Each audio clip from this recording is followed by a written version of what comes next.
Okay. How's everybody doing today? It's February 20th, 2025, and you know what you are connected to. You are connected to the house calls with your man, Dr. Rory T. Edwards. And it must be a great topic that I picked to talk about today because when I posted it, a few people already have responded with some questions about it.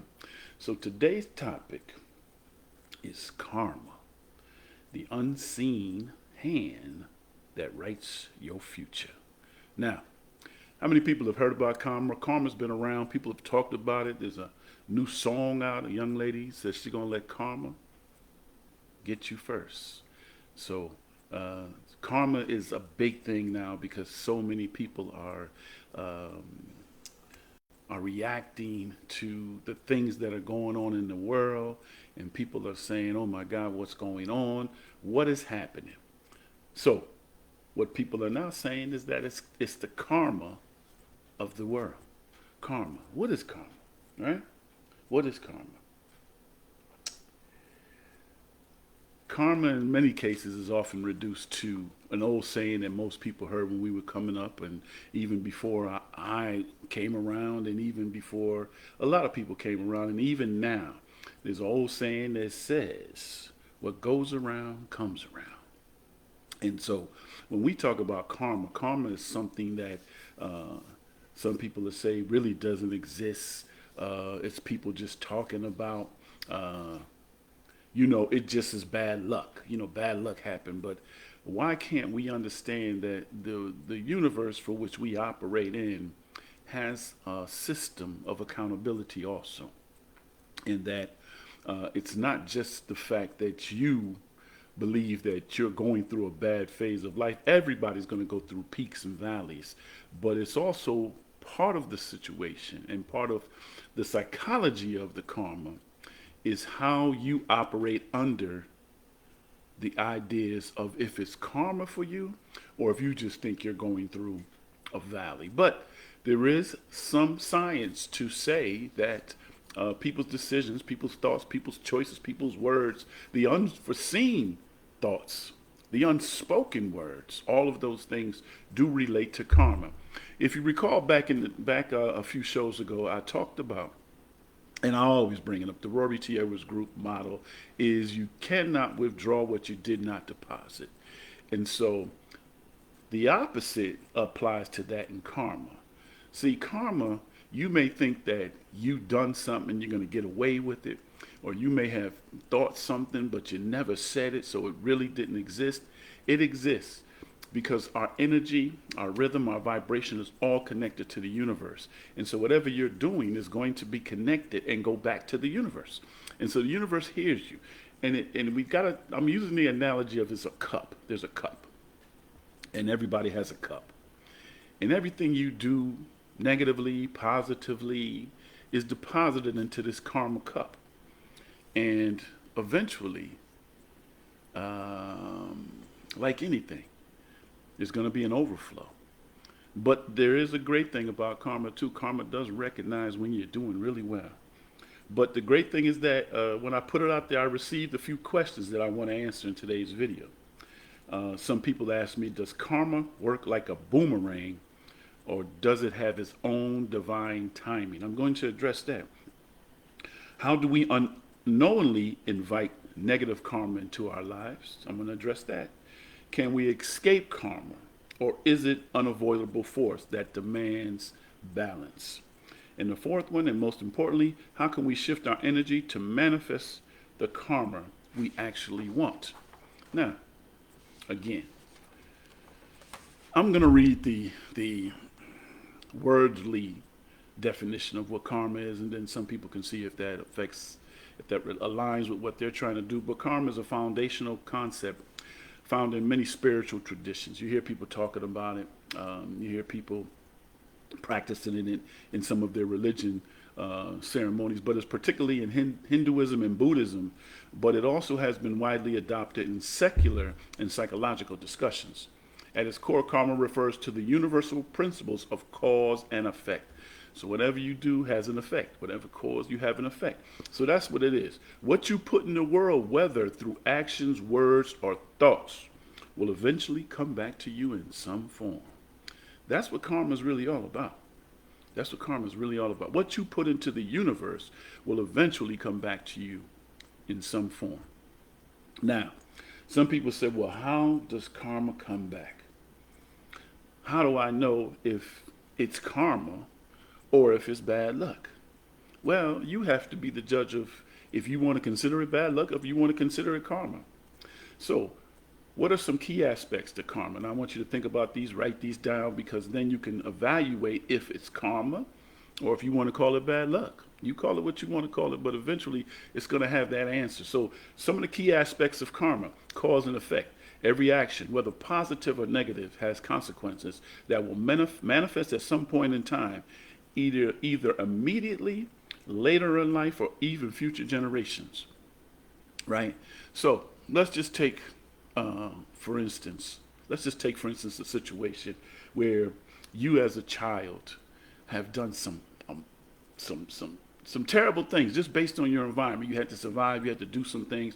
You had to take care of something, and then all of a sudden, you get older. You calm down. You settle down. You get a family. You come back in and you look at some of the things and the accomplishments that you had, and then all of a sudden you have a grandchild.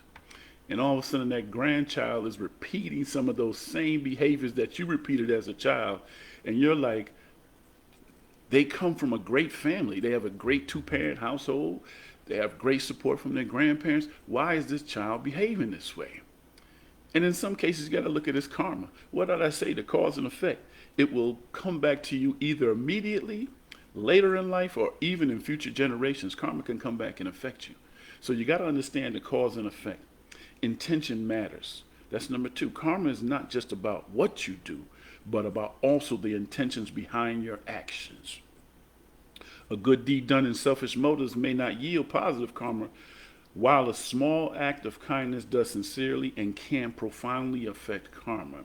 But intention matters. You may say something or you may do something, but on the inside, you really have negative intentions about the statement that you're making. You may congratulate somebody and really don't mean it. You may say congratulations, break a leg.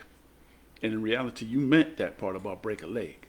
So you got to understand that karma does hear and feel and resurrects every thought that and word that you have. So you got to be really, really, really intentional sometimes in what you're saying and what you're thinking, because the universe is listening. Right? Some people may not agree with the universe and all that, but you got to understand, you got to look at what's going on right now.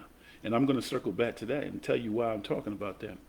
Balance and justice is number three. Karma operates as a balancing force in the universe, ensuring that energy, both good and bad, is accounted for. It's not always about punishment. It's about creating harmony. Now, it's about creating harmony. What does that mean? Creating harmony, creating balance. Some people say they want balance in their life. Yeah, you want some good things. You want good health. You want, a great life. You want financial independence. You want a lot of things that may be good for you, but are you offering some of those good things that you've been fortunate enough to receive to others? You may say, well, there's a saying, I got mine, you get yours. That's good, but why are you involving other people if you're not also trying to make sure that they get theirs? That's what the whole purpose of the universal balance is really about, is that not just for you to benefit and to prosper, but for others to prosper, those that you incorporate in your circle of influence. If they're not profiting and getting balance as much as you are, then you're really being selfish. And karma recognizes that. Karma recognizes that. Now, what's the fourth one? Personal responsibility. Karma reinforces that we are responsible for our own lives. The choices we make today influence our future circumstances. Now, the choices we make today. So if you're willing to go out and work really, really hard, you don't have to worry about the outcome. because we know in anything and everything that we've been taught, hard work pays off, and hard work does does provide rewards. You're not going to get anything for free. If somebody tells you it's for free, excuse me, I guarantee on the back end there's a cost. There's going to be something that you're going to owe that individual, or you're going to owe that company. You're going to do something, but you understand that you have to make sure that the choices that you make today will be influenced in your future circumstances. So you got to understand that part too. That's what really karma is all about. Uh, what are some of the other things? Whether you see karma as a cosmic force, I'm gonna put this out there because some people say, well, it's connected to the universe, and I really don't believe in the universe. I believe in God, and my God is good, and my God's gonna take care of me. Yeah, but who do you blame when something bad happens too, right? Let's just put that out there. Who do you blame, right? Somebody close to you, something happens terribly. What do? You go and you say, well, God, why did you let that happen? See? So if you're going to talk one side of the coin, please remember that there's the other side of the coin also. So if you want to call it, you say, I got my God, the universe doesn't operate. We have to understand that we've only been given a certain amount of knowledge. We think as human beings that we are so smart. We really think that we are smarter than the creator, that we are smarter than the universe, and we are smarter than the all. And we get sometimes so cocky, um, and believe that we are so privileged that we don't look at the signs.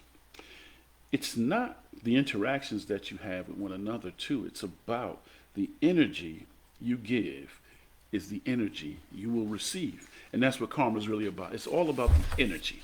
Now, I'm going to address a few quick other things and I'm going to get off today. How do we unknowingly invite negative karma into our lives? Because some people say, well, I don't invite negative things. I don't talk negative. You may not talk negative, but you may walk down the street, and we're all guilty of this. We may walk down the street and see someone homeless, and the first thing we say is, I don't know what happened to them. Whatever happened to them, they need to be able to get up and clean themselves up. Well, situations, different people react to different ways. And everybody who is homeless has a story. Just like you and I have a story, right? It's how you treat your story that the universe treats you.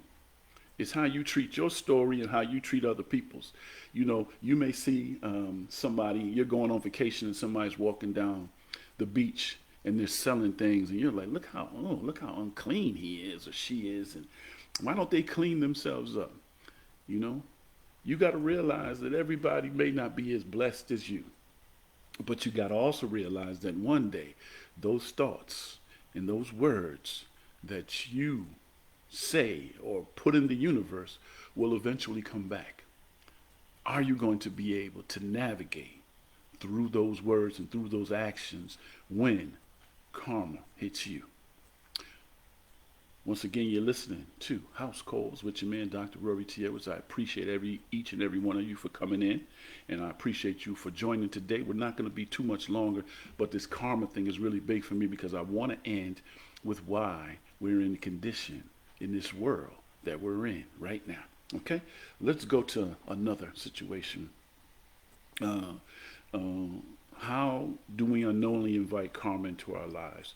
Breaking promises and betrayal. How many people have promised something to somebody and then just didn't come through and make more excuses about why they couldn't come through, and they break the promise, or they betray someone based on the fact that when they get all the information about the situation that they're going to celebrate the other person, they feel that that person shouldn't receive that. You got to understand what your receiving is and just be thankful for the other person receiving something. So you got to understand that breaking promises and betrayal is also how you can unknowingly invite karma into our lives. Let me see another question. Can we escape karma?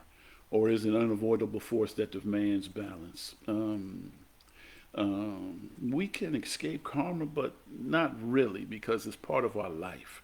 And what does that mean? We talk about some of the redemptions and growth. Some of the things, redemption. We ask for forgiveness. Sometimes we do things and we go to church and we get on the altar. Sometimes we just go into a quiet place and we ask for redemption. We ask for the fact that uh, I want redemption for what I said, what I did, what I thought, what I my words to somebody else. We got to understand that we have to do that. Redemption and growth. Once you say something, don't say it just to say it. Say it to mean it, because the universe is judging your words because they understand where your heart is. If your heart's not really in the words that you're using, then don't say it. Save them for when your heart is connected. That's the balance that we're talking about. That's the balance. How else? Um, Forgiveness and release. That's the biggest thing for me. Don't tell somebody that you made a mistake and you're asking for forgiveness without releasing the thoughts, without releasing the anger, whatever it is that you have for the person. You have to release it, because no matter what, if you don't release it, it's just like taking a bunch of seeds and throw them in the air. Even though you're releasing them, the law of gravity is still going to bring them to the ground. So even though you release some of these thoughts and some of these words and some of these forgiving statements, and you don't release them totally, the seeds of those things still fall back into your soul and replant, and they grow within your soul. And so you got to understand that. And how can we shift our energy to manifest the karma we actually want? Well, let's end with this one. How can we shift our energy to manifest the karma we actually want? Well, we're living in a world right now which we see that some choices that we made have now put us in a situation that we are now reaping the choices and the actions of our thought process, who we've been led by, who we've allowed to lead us, who we've allowed to create the situations that we live in. And all of these things um, have gone into the universe. And now the universe is kind of fed up. The cup is full. The cup is full of us believing again that we are bigger than the all. And so some of these things that are happening are exactly our human karma. Some of you who do, read the Bible and other books know that there was one time when the Creator got tired of the behaviors of human beings, and He wiped them out with a flood, right? And so, do you think that those behaviors and those actions and those words and those thoughts and that jealousy and that envy and all of those things that are located on the opposite side of goodness are not being accounted for now? They're not being accounted for. So you may not be the victim. It may not be your thoughts, but it may be the actions of the environment for which you live in that you are now going to suffer. And it depends on the intensity of the suffering. It depends on if the balance of things does change the outcomes of what we're doing or what we're going to experience. But you have to understand that like I said earlier, and there's peaks and valleys. We may be in a valley right now, but I guarantee you that we will be in a peak. We will be in a peak, but we have to understand that the karma is something that's real. Karma is real, and whatever you want to call it, you call it. But I want you to know the reasons why. Hopefully, I gave you enough information on how you can adjust your karma, and you can adjust things in your life that will help you develop a balanced life, a better life, a more fulfilling life. Some things that will give you in your current situation, your future situation, in your future situation, a better opportunity to be more successful. All right? Well, with that said, I thank you all for joining. I want to say thank you to Chief Snee for joining in, and all those who watched and all those who will make those comments. Please continue to make comments. Please continue to send me topics that I may be able, within the realm of my intellectual property, address.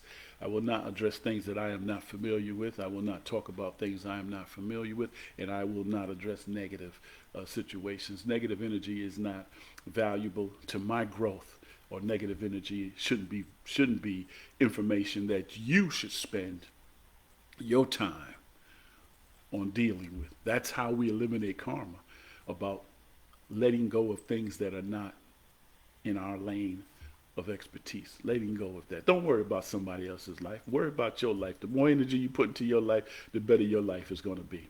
So, with that being said, I hope everybody's doing really well. I hope you are celebrating Black History Month. But in the words of the great creator, Black history is every day, because we are the history that created the environment for which we are occupying now. So, for that being said, I just want to tell people thank you very much again. Please send some of those comments to Rory T. Edwards 1 at gmail.com, and we will continue to provide, hopefully, informative house calls with your man, Dr. Rory T. Edwards, who I believe a lot of you do appreciate some of these words, and you send me such great messages that I just want to share with you. I truly appreciate the support, and I hope that in your journey that you are making the best choices so that your karma will be fulfilled with nothing but positive energy, great vibration, and amazing rhythm. All right, so until the next time we talk, you be well, stay safe, stay blessed, and may the Creator provide you with the most amazing karma in your life. Till we talk again, Ashe, be blessed.